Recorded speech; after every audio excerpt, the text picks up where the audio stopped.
Back, this is the Globe on SABC News. In Somalia, militant group Al-Shabab has claimed responsibility for the suicide attack that claimed the life of Somali journalist Abdiaziz Mohamud Guled. The reporter was a known critic of the militant group and he was killed in an attack in the capital Mogadishu on Saturday. The bomber detonated a device in front of a car near the restaurant which he was in. Several other people were injured.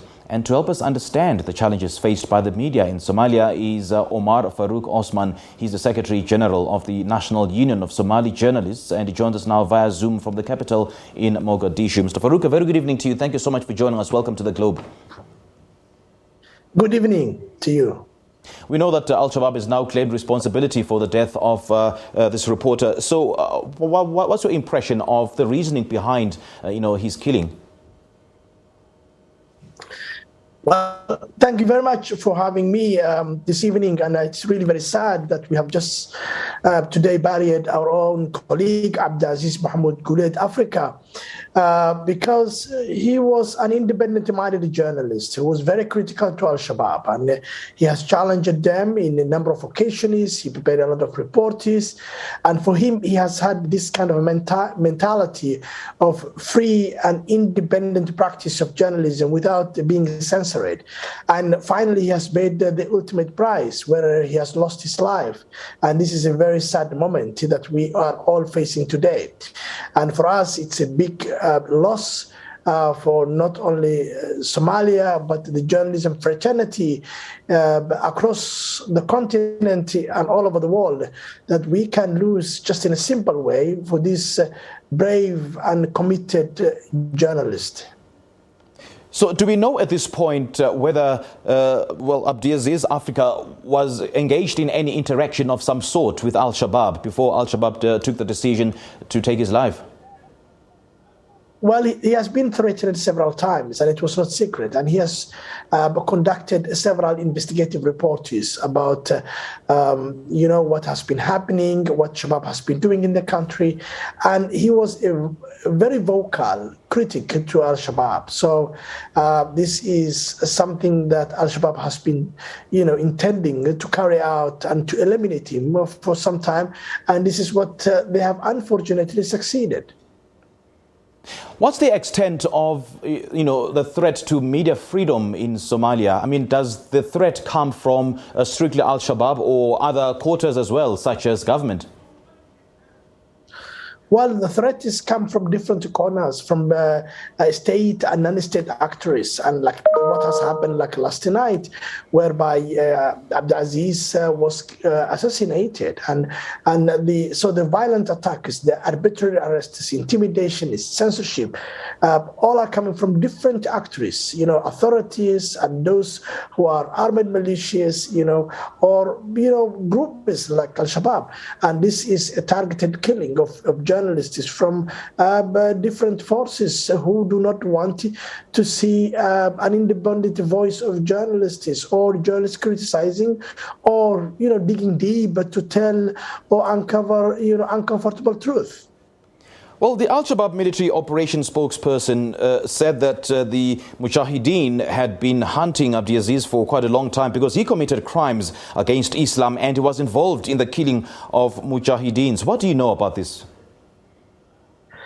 Well, all I know is that Abdiaziz has been practicing journalism, and he was, doing his profession, independently, and because of that, some, see him that he has committed a crime. But for us, we don't believe, as journalists, we don't believe that he has committed any crime, and his only crime was practicing journalism freely and independently.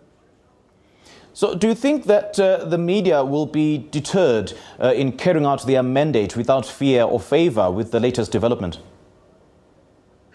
Well, as you know, Somalia has been for a very long time the most dangerous country to be a journalist in Africa.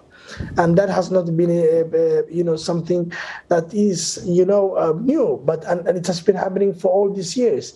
And journalists here are very committed. They're very brave. Most of them are youngsters, and they are committed, to the journalistic profession. And I think the struggle will continue despite the loss of Abdiaziz, the fear that is instilled in the hearts of journalists.